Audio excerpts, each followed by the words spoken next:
For generations, the worst among us have contrived to tear our social and political fabric apart to benefit the few over the many. Their intent and mission have been diabolically simple: divide and conquer. And they have been wildly successful. Hi, I'm Michael James Ott, veteran, retired engineer and businessman, and now ambassador and facilitator for the solution to this madness: citizen statesmanship. The vast majority of people from all corners of the globe are just like you and me. Extraordinary, so-called ordinary people. Join us in our quest to recreate the political landscape, eliminating the tribal hostilities and warfare incited for centuries by the label and blame mantra of our traditional leaders. Now is the time to end the atrocities of god-awful leadership, launching a final and lasting divorce from tyranny. All driven by everyday citizens, driven by you and me. Take our hands, walk with us to a far brighter tomorrow, free of hate, fear, and injustice. There's a saying in my country that I am sure is paralleled in many others. You can lead a horse to water, but you cannot make it drink. When it comes to truly fair, effective, efficient governance of, by, and for the people, citizen statesmanship is the water. Cool, pure, refreshing, and thirst-quenching. But when will you drink of it? It's the Pro and Con Show, brought to you today and every day by Citizen Statesmanship, the cure for what ails us.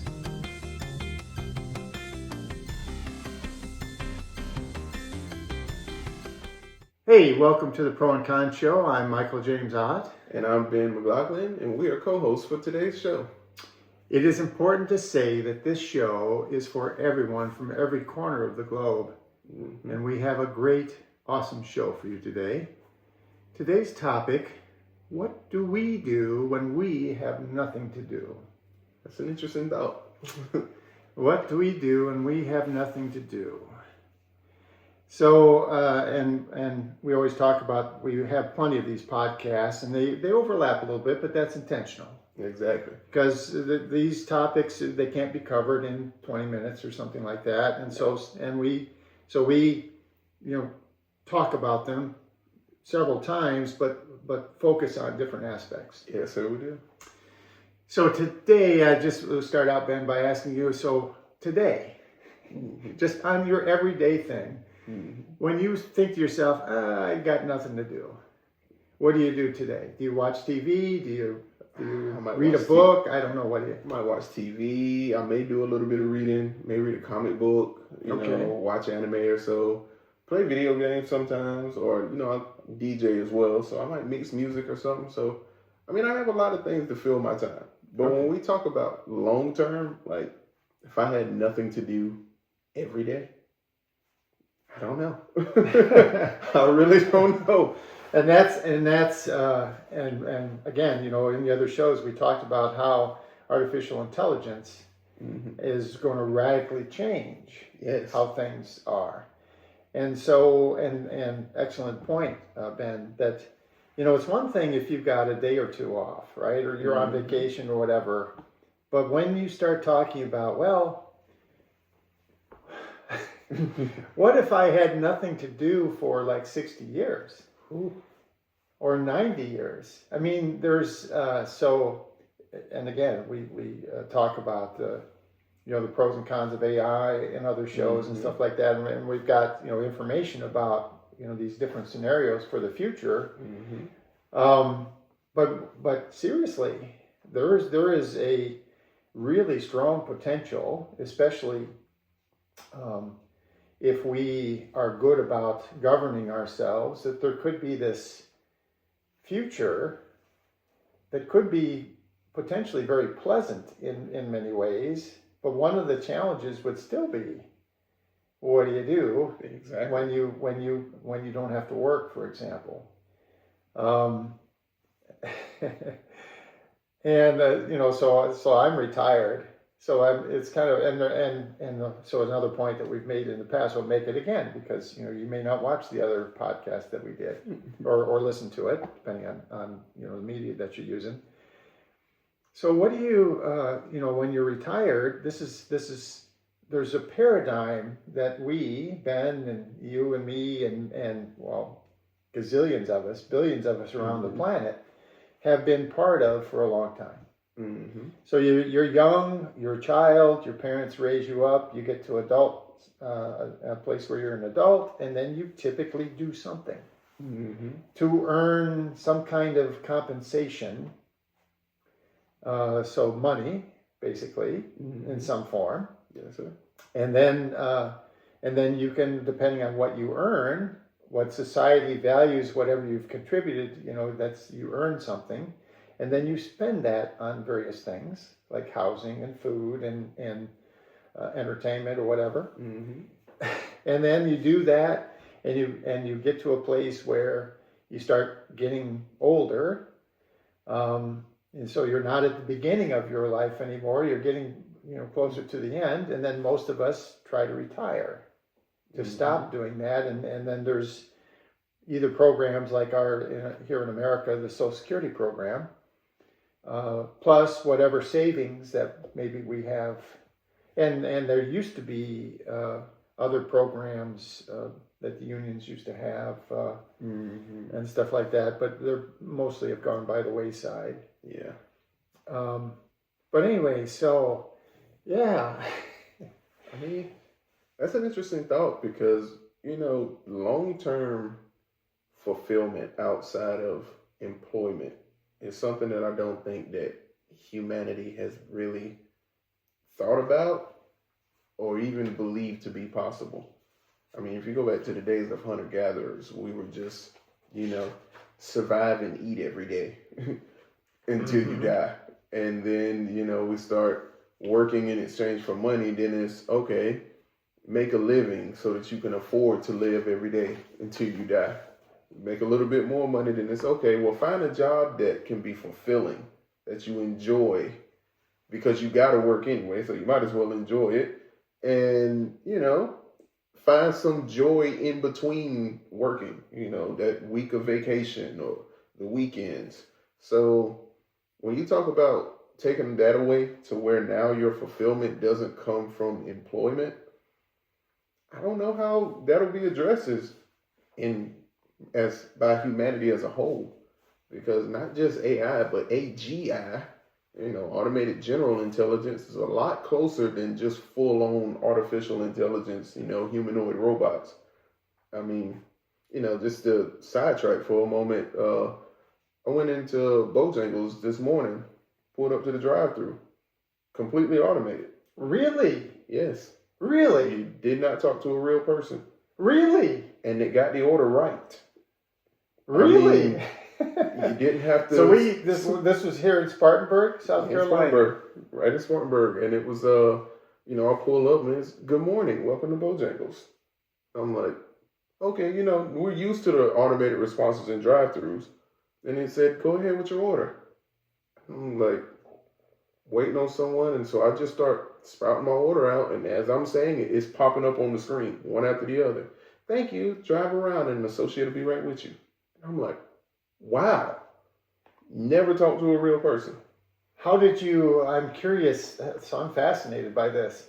So you pulled up there. How did you, was there something in the voice that was like clear? It was somehow it's that or? slight cut. Okay. Where it's like, hello, welcome to Bojangles. Okay. It's like, so it wasn't. It wasn't it didn't flow exactly right, like somebody had recorded it.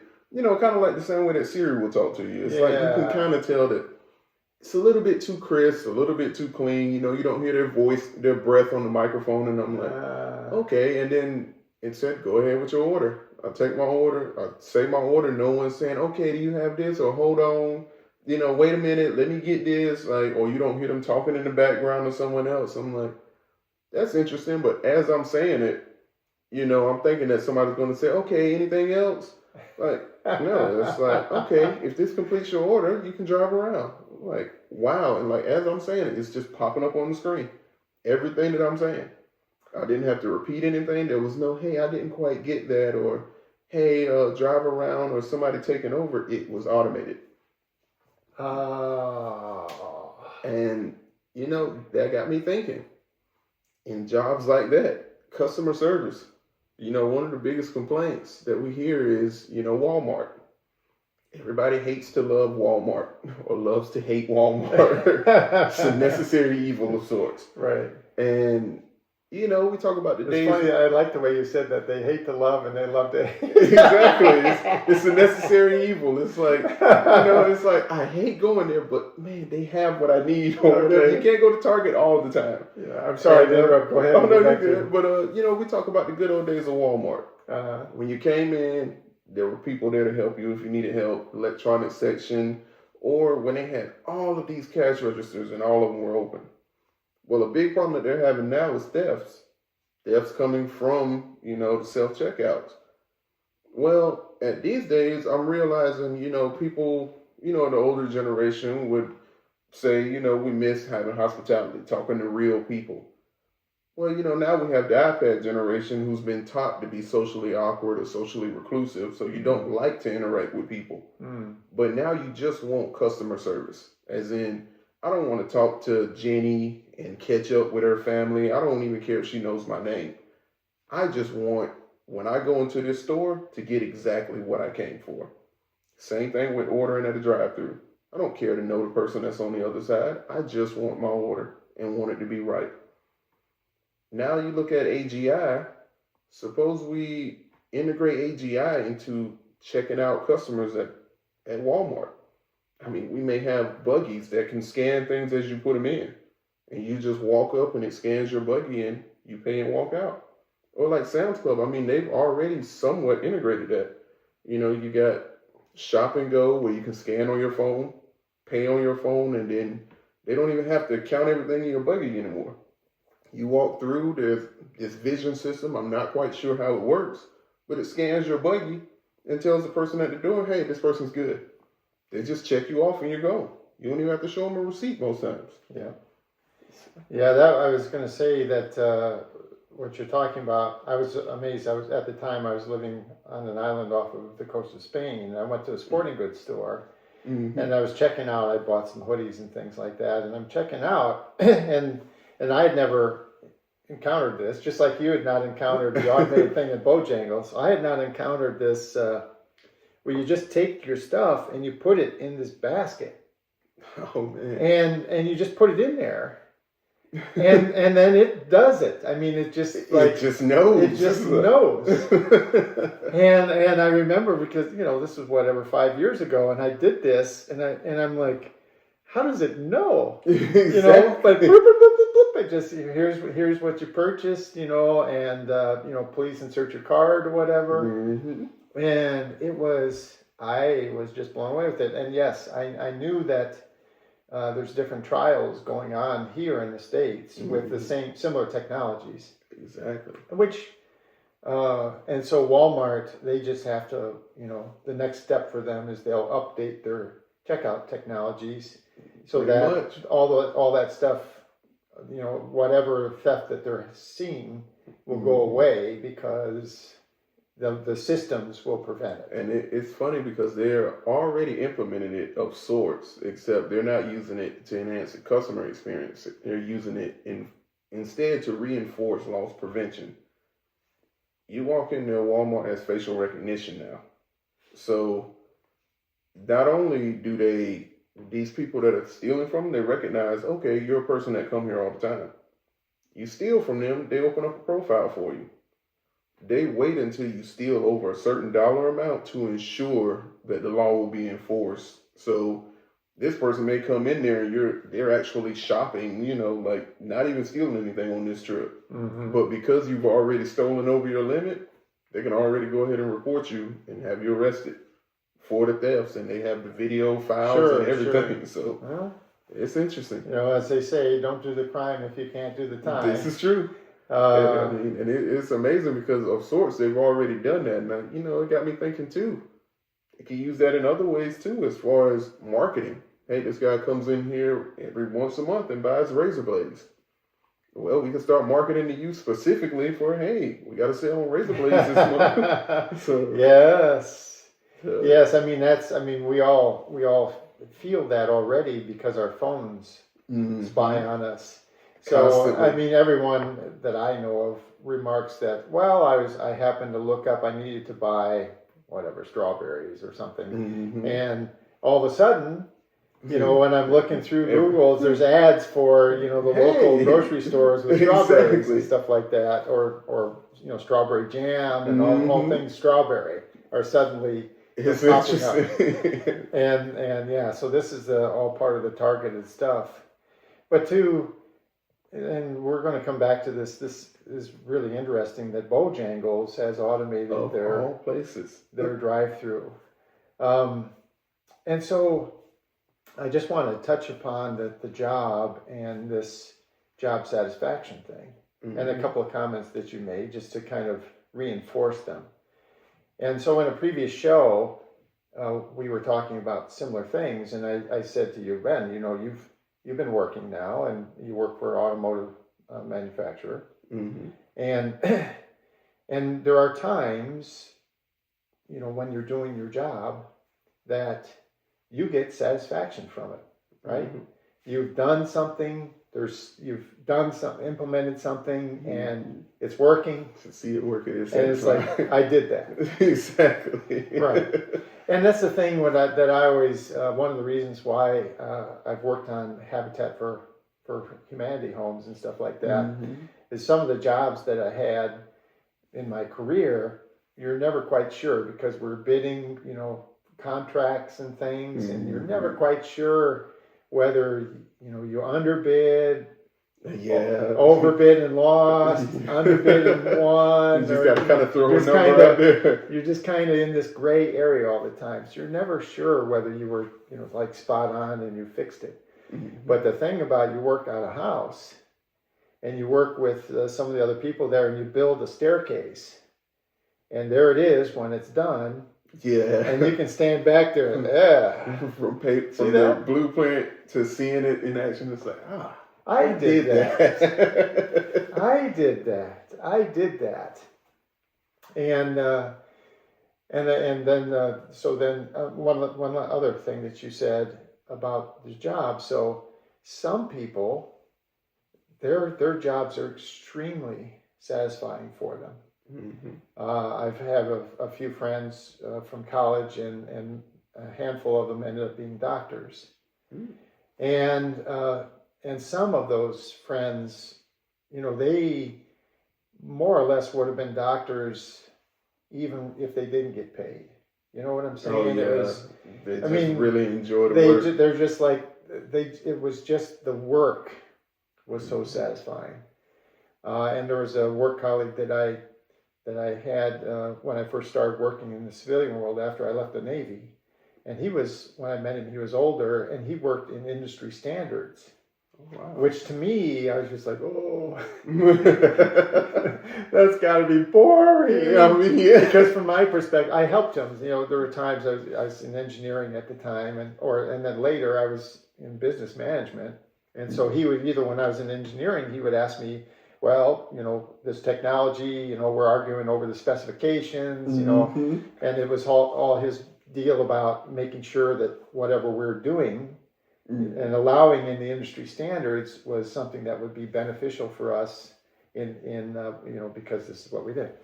And so there's the engineering aspect of it. And then later I was in business management, and then it's like, well, from a marketing or, perspective, they're proposing this. What do you think about that? Are we going to exclude ourselves from being able to sell because this?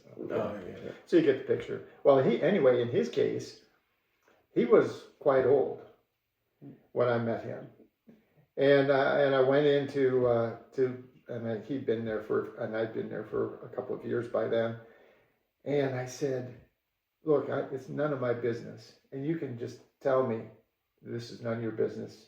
I'm not going to, but I'm going to ask you a personal question.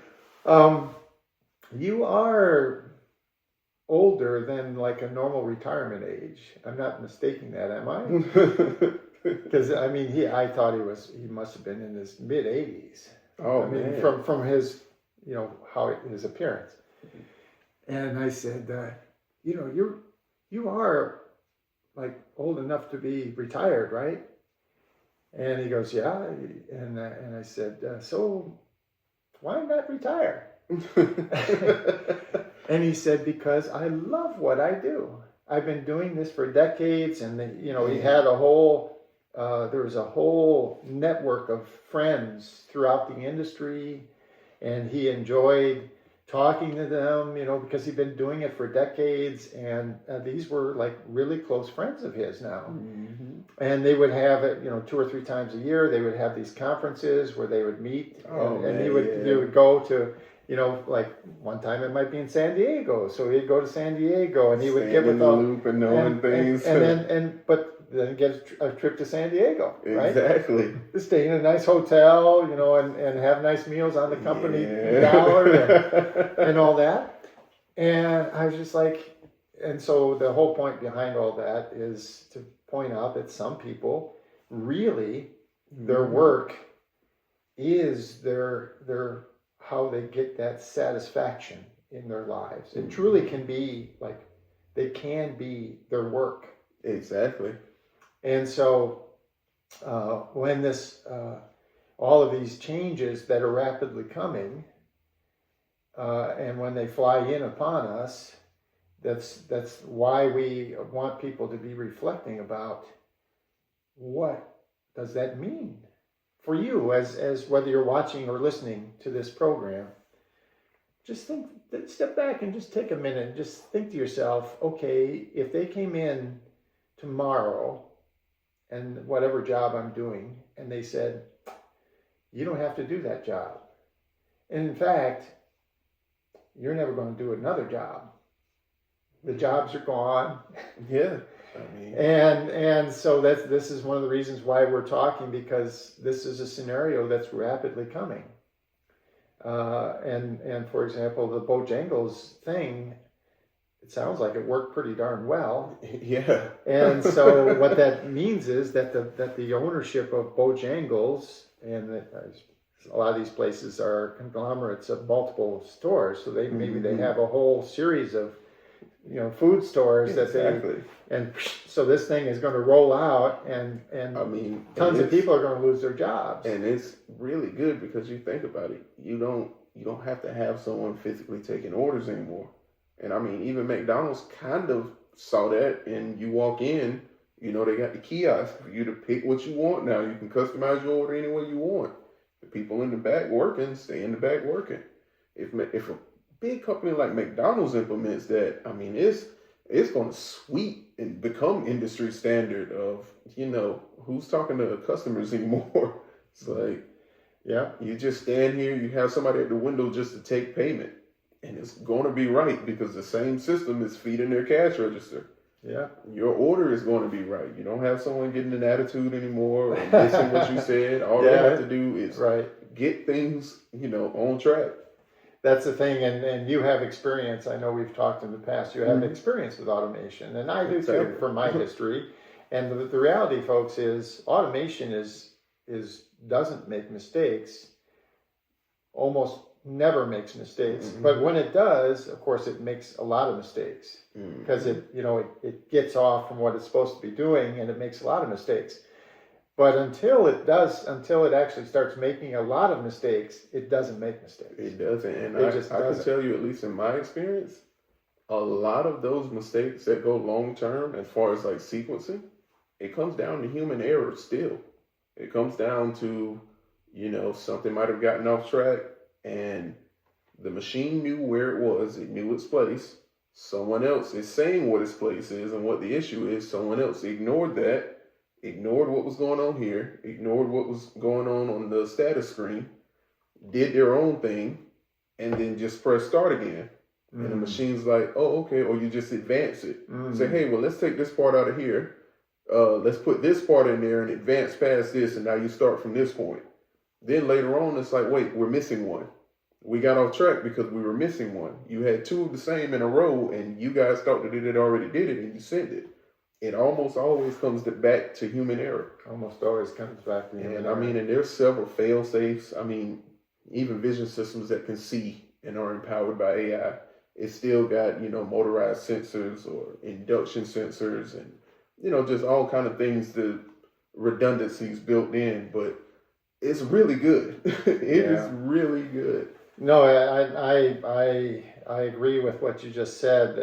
And now as I quickly think about it, the only time in my automation experience that wasn't true was there was this intermittent fault thing. There was a little piece of equipment on the line, and it had an intermittent fault. And so, and it took us a while to figure it out, because this is a line where there's pallets of stuff being moved around the line, and there was one place on the line where the pallets would just suddenly get ejected. One pallet would just would just go flying off the line, and I was part of the automation team for this, and people and the technicians and the other engineers are like, oh, it's human error. There's got to be humans doing something.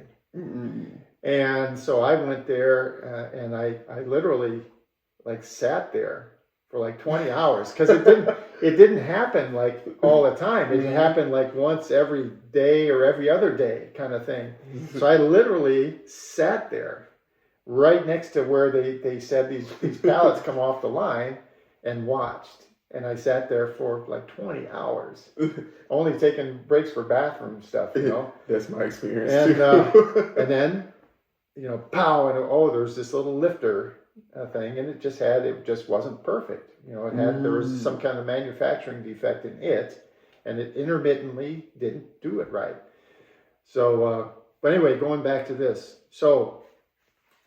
So one of the reasons why the team here, the Citizen Statesmanship Team, one of the reasons why we are so urgently pressing forward with talking to people, either whether you're watching on YouTube or listening on some other format, is because this is a very serious thing that's coming. The sweeping changes that are coming are mind-blowing. Yes. And we are rapidly going to transition into a place where a huge percentage of humans don't have anything to do. You're going to see, this is not conjecture on our part, there's a ton of people that they're all saying the same thing. You're going to see massive layoffs. Yes. Over the next handful of years. Layoffs and buyouts. And there's going to be massive changes in the economic system. The whole paradigm is going to change, because you mentioned working in McDonald's, and right now there's people back there, and they flip the burgers, and they do, and they make the burgers, and they package the burgers, and but in short order, there's going to be humanoid robots that McDonald's has hired. They don't even, and the reason why it's going to come so fast, folks, is because up until now, when you have an automation thing, you had to change how things were engineered so that there wasn't humans anymore. You had to change all the interfaces so that these typical robots could grab and pick things and all this other stuff, and you could transport the parts to them and all that. So it took a lot of engineering to get some new thing. Yes. But suddenly, if they have programmed these humanoid robots, then the humanoid robot walks in and literally starts doing the job. Yes. And like you were saying in a previous show, they can turn the lights out. The robots don't need the lights. They can turn the heat off. They don't need lights. They don't need heat. And the robots can be, and they will be completely trained because of artificial intelligence. You don't have to have this so-called AGI thing. You just have to have a savant version of it. That's it. So You teach, there's a module, if you think about it, a software module, and for McDonald's, it's like, okay, we taught a robot how to be a great fry cook, for lack of a, or McDonald's employee. Mm-hmm. And here's everything that the McDonald's employees have ever encountered when they've been, cooking, cleaning equipment or whatever. Everything is in there. And so now the robots come in, they watch whoever's doing it for a couple of minutes or a day or something. Mm-hmm. And then the store manager comes in the next day and says, okay, that our human employees, you're no longer necessary. Exactly. And the robots, and see, the thing is that even the companies that are offering the robots, they have other robots that are going to do all the maintenance on these things, mm-hmm. or the robots will do the maintenance on themselves. I mean, it's coming to that and they already like change their own batteries and stuff. It is. And so we were telling you all this because a ton of people out there don't know any of this. You're oblivious to all of this, but it's coming. We've been paying attention, and because we clearly see what's happening. And I mean, and it's a business trend. I mean, at the end of the day, technology is a business, and you can look at business trends in other departments that can give you an idea of where this technology is trending to. I say that to say, I saw a thing online where they were talking about Taco Bell, Pizza Hut. A lot of these restaurants now don't have a unique look anymore. I mean, you can literally interchange the logos, interchange the business, because it's just a general gray and white building, because it's built for the long term. It's not built to be dated anymore. It's not built to be one directional. And technology is the same way. So, with a lot of these automation processes, the old way was this thing has to be in this spot and this has to be in that spot, and you're teaching it this and that. The new way, the robot just needs to know, how big is this room? You can put whatever you want in here. I'm confined to this room. This is my workspace. Okay. Whatever you put in here, this is within my working. I can navigate around objects. I can interact with things that I need to do my job. And I mean, we may even come to, it's a way of thinking. Like when we talk about like automating things like, McDonald's or Bojangles, it's not, I don't have to teach it that this is the fryer over here. Once it walks in, it doesn't need lights. I mean, we're talking about sensors, LiDAR, lasers. Okay, this is the fryer because of the temperature. These are the condiments because of the color. Like, it's a different method of thinking. This is technology that is going to be set for the long term. And what our viewers need to understand, the more we advance, the quicker advancement takes place. So, you used to look at like the Jetsons flying cars and stuff and think, oh man, that's way off. No, it's here. It is very much here. I mean, just look at how much iPhones, computers, TVs, look at how fast they advance year to year. And we're talking about AI that's already hitting the ground running. So, right. Because the thing about artificial intelligence is it's not depending on humans anymore. No. Artificial intelligence is programming itself. And we're not going to, because I want to cover just a couple other things, but there's other videos where we talk about how, and we're doing this, like the engineering teams are like, well, ChatGPT, for example, was developed by humans and they did a bunch of work up front to get this thing to work. Well, there's a development team, I watched this video and it was shocking because the head of the team said, no, that's the wrong approach. The right approach is you just set AI up and then let it learn and just let it figure it out itself.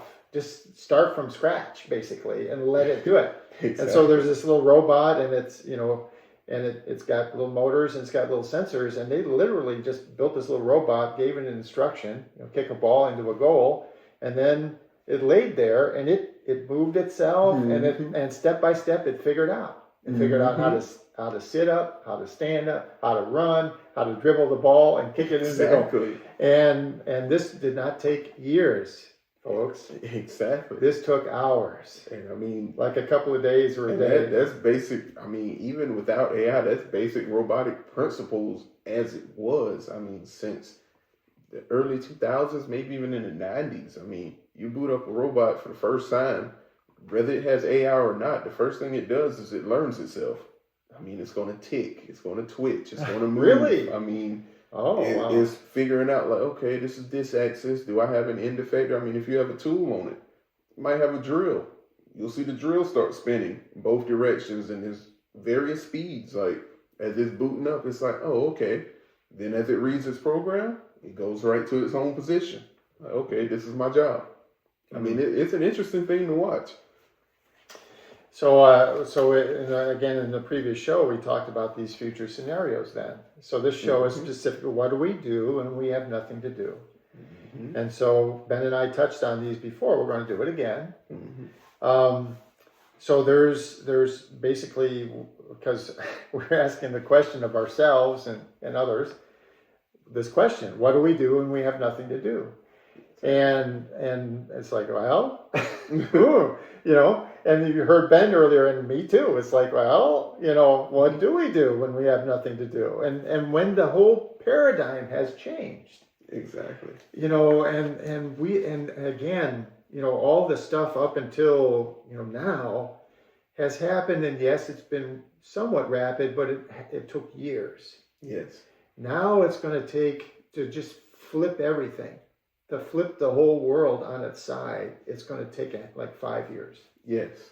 To flip and the entire world. That is top. It's going to flip the entire world on its side. Because who knows what kind of breakthrough innovations can happen between now. Even if there aren't breakthrough innovations to drive it faster. Oh yeah, no, that's 5 years tops. But I mean, there could be a earth-shattering breakthrough this year that makes it feasible next year. To where the world looks very different. Hey, let's ask ChatGPT. So we did. We asked, because, and including the man in the mirror here, I'm like, I don't know. I mean, there's only, and so we're like, well, let's just see what it said. Mm-hmm. Okay. So we ended up with 4 scenarios, and 2 of them are optimistic, and 2 of them are pessimistic. Mm-hmm.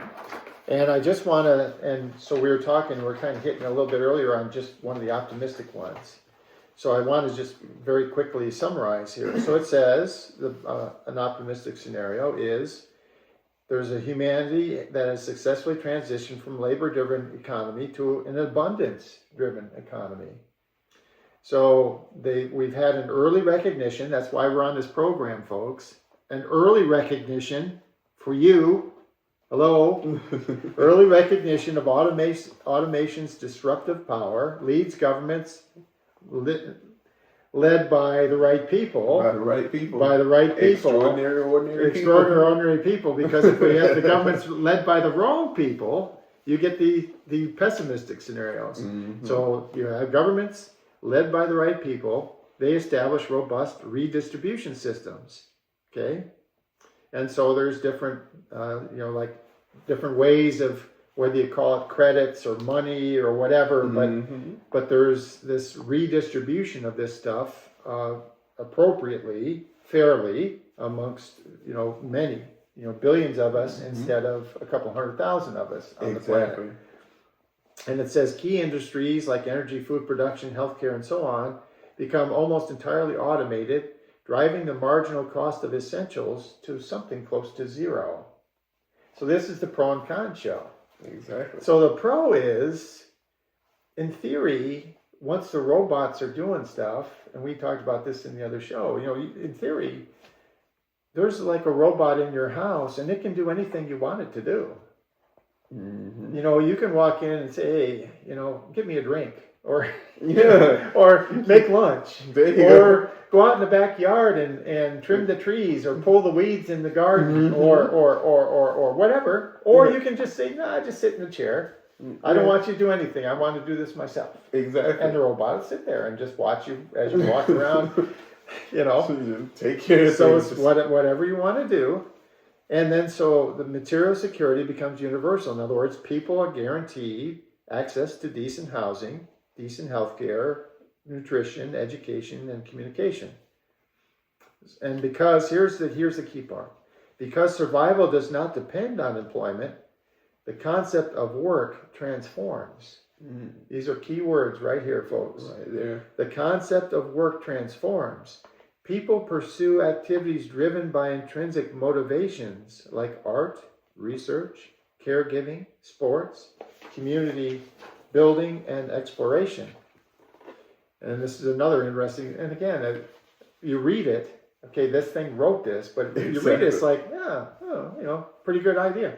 Many rotate through micro careers facilitated by AI mentors that help individuals identify skills and passions and learn about them and execute upon them over a lifetime. So that's interesting. So that's interesting. So that actually, again, pro and con. Mm-hmm. So if that good future happens, that sounds pretty darn good, right? That just imagine being basically on permanent vacation. Exactly. Only now, and you can afford it because you're going to get, decent food. You're going to get decent shelter. All this stuff is going to kind of happen for you, and healthcare and all that other stuff. So I want to hit the last paragraph. It says, inequality still persists, but it becomes socially manageable because basic needs are fully decoupled from wealth. And emotional well-being trends upward as people regain autonomy over their time and identity. The world is not utopian. There remains debates over governance and algorithmic influence and cultural homogenization and so on, but the median person lives a secure, stimulating, socially supported life with ample opportunities for growth. They live a life free of fear, hate, and injustice. Exactly. So that's the optimistic scenario, and one of them. And then we get to the pessimistic one, the dystopian ones. And there's a total of 4 scenarios. So the first 2 are optimistic, the last 2 are pessimistic. And just to summarize the 2 pessimistic ones, now the wrong people are in charge of government. The wrong people. Hint. The current leaders of our governments, especially here in the United States and Washington, D.C., but many places around the world, these are the worst people among us. The current leaders of our nation. Exactly. They are the worst people among us. And so in those scenarios, one of the things is you end up with this feudal society. Exactly. So and Ben was talking, let him talk here in a second about Japan and stuff like that. But and again, I'm not a historian, but I do remember a little bit of history of Europe, for example, and there were these feudal lord things and these little, walled cities and things. My castle topples your castle, and so yours castle go topples ahead and launch in, Ben. You know about this, so go ahead. I mean, that's basically, in a sense, that's where we are in America now. We're in the feudal age of America, and it's showing and more prominent in governance as we see people align more and more with political parties, and they're willing to go farther and farther to prove their loyalty to said party. I mean, I remember at a time where you only took sides once every 4 years. This person's a Republican, this person's a Democrat, duke it out, there's a president, and it dies down until another 4 years. We're now in a point where this doesn't stop. Like, the argument of Republican versus Democrat, think about it, folks. It hasn't died down since the election. And we saw that when Trump first lost, his last re-election run. It did not die down for 4 years. As soon as he lost, there were flags going up saying Trump 2024. He just lost. It was crazy. And or 2025 or whatever it was. It was crazy. And people were all aboard for it. And where we are now, we're seeing an increase in violence, an increase in aggressions, and people drawing the line. It's crazy to think that a person's way of thinking can be placed into a box. One side can't be all wrong, the other side can't be all right. The only way that things can be right is for us, the extraordinary, ordinary people, to take control of our own governance, to take control of how our country is run. You cannot believe that a person who's allied to a certain party is all right. And we're seeing now these people are making decisions that may not even be good for, well, it's no may not. They are absolutely not good for anyone, but they're going to support it because their party supports it, which is still the worst among us.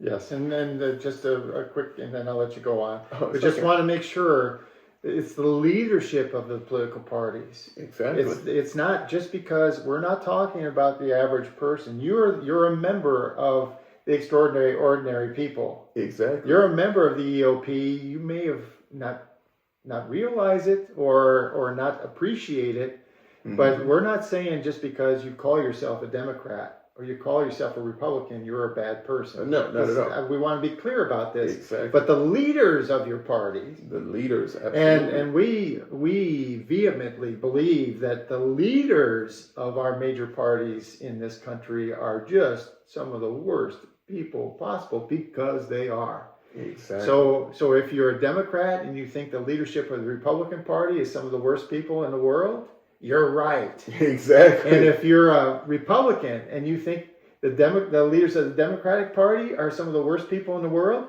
you're right. Exactly. You're all right. All those people exactly are bad. And I mean, people. And if you take a look at it, at this day and age, they're getting more alike the further that we progress towards more aggression, because what one party does, the other party does in retaliation. So now it's not even about pushing a particular ideology of these political leaders anymore.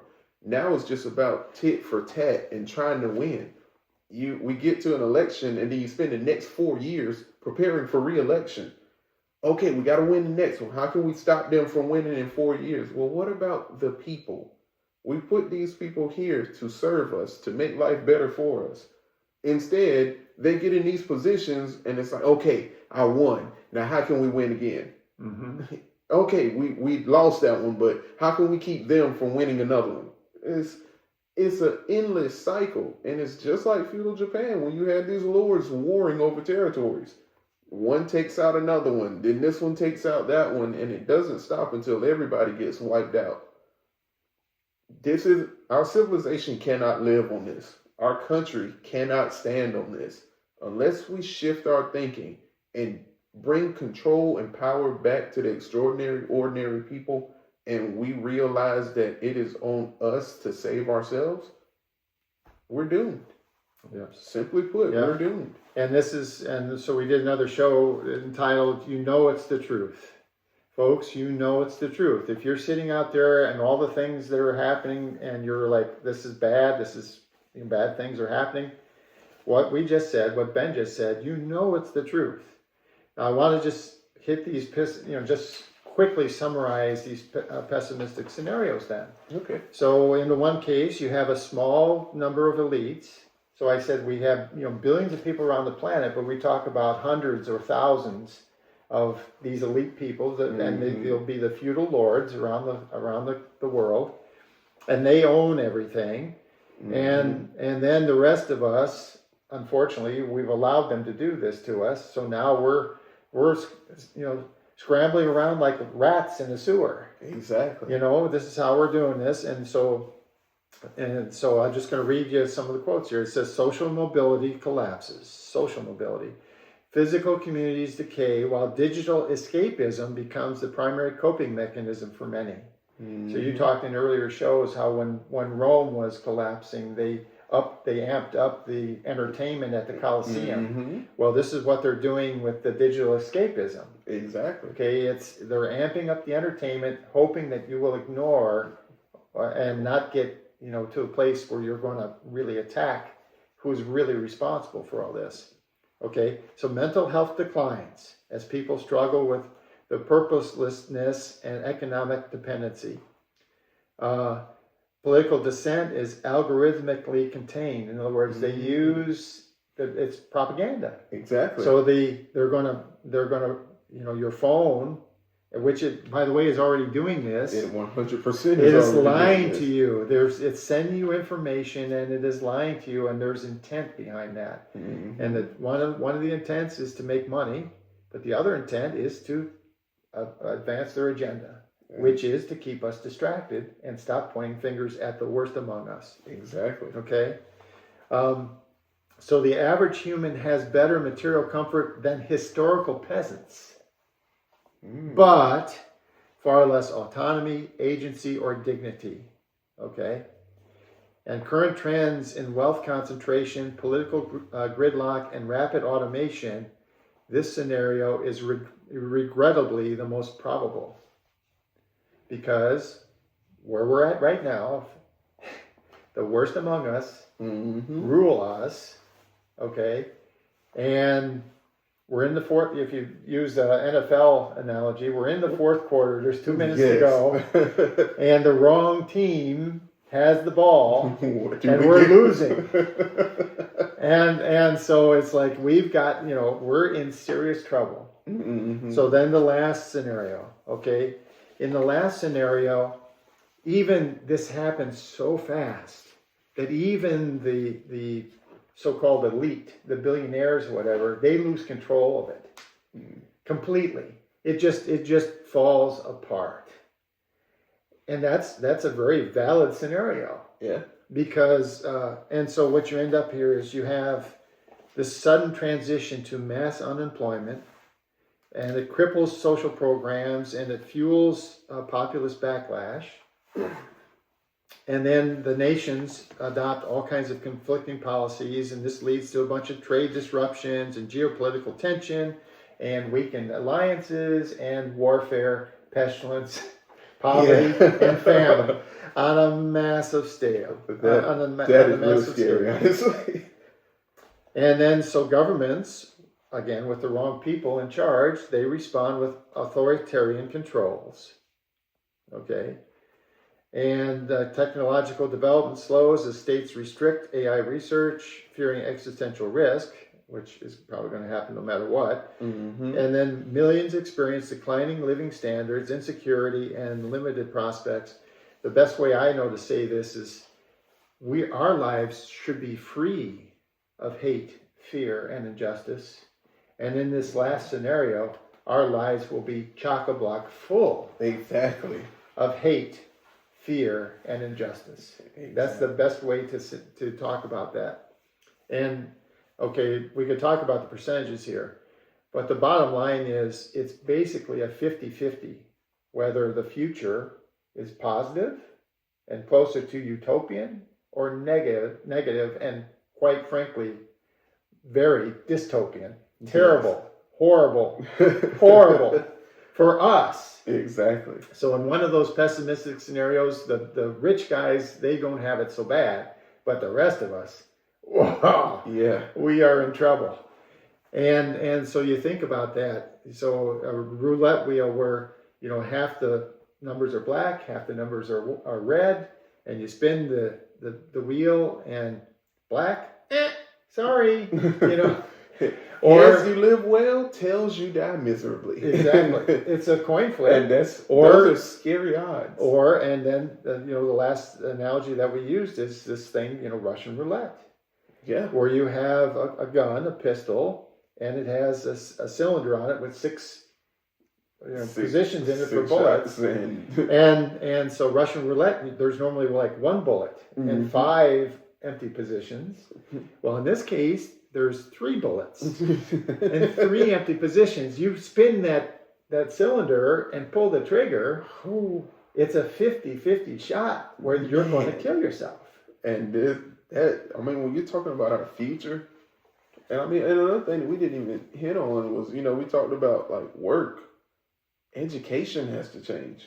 Yeah. Because we're no longer educating for a career. Right. And in this fourth scenario, it doesn't even mention, we're talking about like mass unemployment, but think about how many kids are in college that will be on career paths that will cease to exist in their senior year of their master's or doctorate program. It's like that. That's big. Entire college programs that'll be wiped out with, hey, this job no longer exists. Imagine the people that were in a communications track when the last operators were let go. And it's like, oh, okay, I was preparing for this job, but it no longer exists. So we kind of got to pivot now and do something else. That's another 2 years, or hey, you were a senior, but since this career path doesn't align anymore, you're 2 years away from the nearest degree. So here's another 2 years, which is going to put more strain on student loans. Like it's something to really consider. And I mean, even just kids in high school curriculums. Yeah.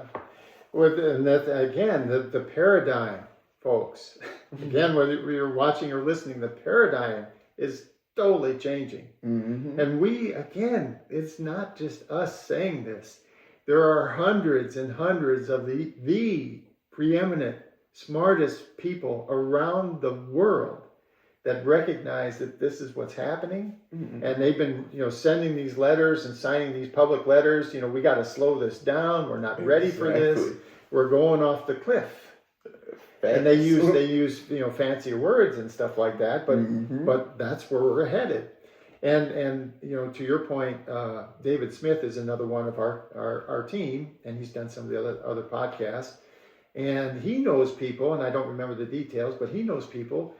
They're thinking about a career as a doctor or something, and he made the comment that they realize there's a ton of pre-med or potential pre-med students. Mm-hmm.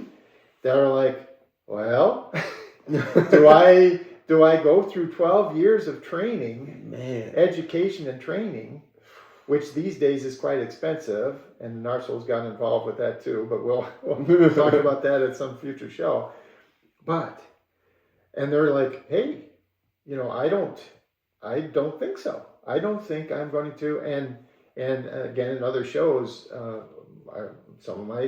some of my good lifetime friends from college, they were physicians. Yeah. But one of them, he got out of what he was doing early. He retired early because already, the software and stuff, and this was like 7, 8, 9 years ago. And already this stuff was coming at him, and he's like, and so I was trained as a chemical engineer. I've said in other shows, if they're very quickly, there's going to be a robot that's way better.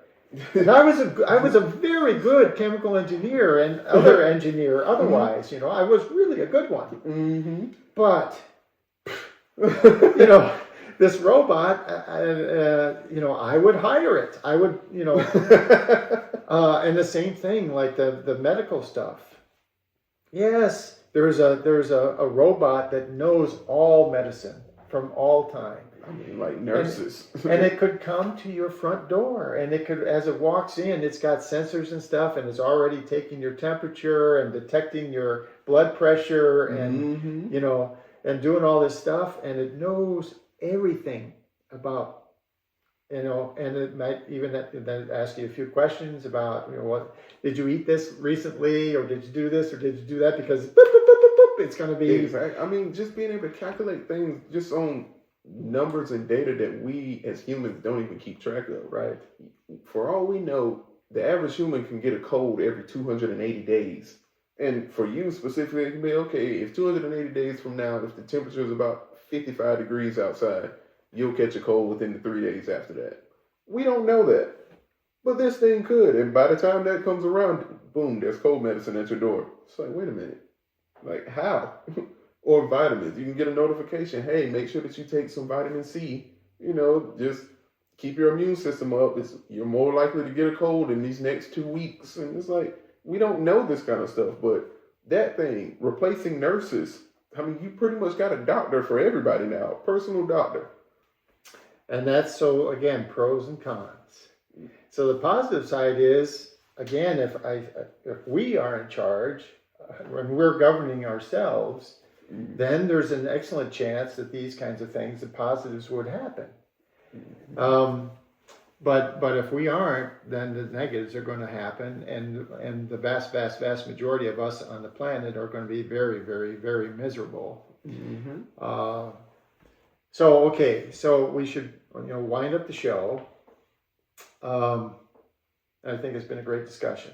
But we cannot emphasize, please, listen to all the different podcasts that we have out there, and step by step, learn about what's happening, because we're as we wind up the show, we're pointing out that we are volunteers, we are ambassadors and facilitators for a better tomorrow. And that better tomorrow is going to feature citizen statesmen in our government, in our political offices. And those citizen statesmen are going to be gloriously happy to try to ensure that our lives are free of hate, fear, and injustice. And working with them, and they'll be working, cooperating, not compromising, cooperating with each other, so the House of Representatives, instead of 215 on one side of the aisle and 215 on the other side of the aisle, and they're constantly, blaming the other party and all this other stuff. There's going to be 435 people in the House of Representatives just talking about, well, this is coming, how to resolve it. Exactly. What is the information that, and let's make sure we got the information right, and then, okay, how do we fix it? Because they have sons, daughters, friends, neighbors, parents, and unlike the narsoles who don't give a damn about humanity in any way, shape, or form, they are going to be like us, and they're going to care. If I were sitting there, and I'm sure Ben would say the same thing, if you were in the House of Representatives, you would be wildly interested in making sure that good things were happening for people in general. Exactly. And I mean, in particular, because once my term is up, I am returning back to the world that I created. You reap what you sow, and that's the problem. That's an excellent point. That's a key thing for the citizen statesmanship paradigm, folks. You are randomly selected at first, then the rest of us vet you. So we're not just going to take just any person, but we're going to be selective amongst random choices. And then all that election stuff that has been the paradigm forever, nope, none of that exists. You're just, you're going to be, your information is going to be there. We're going to compare you to other people. And then, yes, somebody, whoever it is, might be Ben, might be, who knows, Tony, whatever, down the street or whatever. Somebody is going to say, okay, we're going to say that person we think is the best person. They're going to do the job. They're going to do it for a limited term. Exactly. They're going to do the best that they can, and then they're going to go home. Exactly. You return and back to where you are. And the rest of us, I'm a veteran, from the Navy, and everyone, as soon as they hear that and you probably, wherever you're watching or listening from, as soon as I say I'm a veteran, well, thank you for your service. I mean, they're just like pops, right? Exactly. Pop, oh, thank you for your service. Pop, it pops right into your brain. Exactly. Well, at some future time, by example, let's say that Ben here was the representative from this local district, and now he's done his duty, and now he's back amongst the rest of us, and I see him walking down the street, and I say, maybe he's even wearing a ball cap, saying, I was the representative, and all I got was his hat. But I was representative from just like the veterans will have, I was on this aircraft. Yes, I was in the Vietnam veteran, or I was on this aircraft carrier or whatever, right? So you see, you're wearing a hat. Oh, you were the district representative, 6 years ago. Oh, thank you for your service. Exactly. Thank you for your service. And we'll have representatives that actually want to go back to their communities. Sure. Not someone that comes from Illinois and then now he wants to live in California or somewhere else, and it's like, as people, we should really bat an eye at that. It's like, Okay, so our next show is brimming with awesome sauce, and it's called Jury Duty, Real Democracy in Action. Please join us, won't you? Bye for now.